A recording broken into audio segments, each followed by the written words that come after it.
Hello guys, what's up? So in this video I'm going to show you how you can give ND filter to your photos on Instagram. So let's go to Instagram post camera.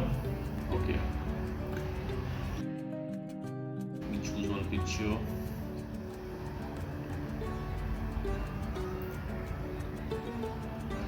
Okay, let me choose this one. Hit next. Okay, now at the bottom right corner you can see the edit button. Tap there. Now here the catch. Tap on brightness and set it to around -35. Then hit done. Then go to contrast. Set it to around -45. Okay. Then hit done.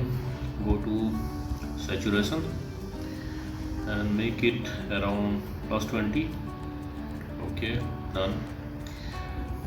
Then go to highlights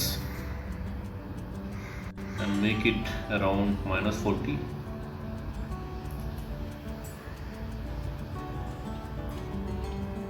Then shadow, make it around +20.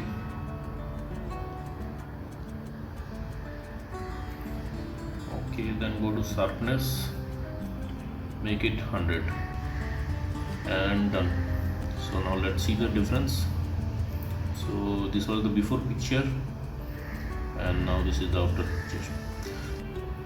So that's it guys. Likewise you can apply ND filter to your pictures in Instagram. So thanks for watching the video guys. See you in the next video.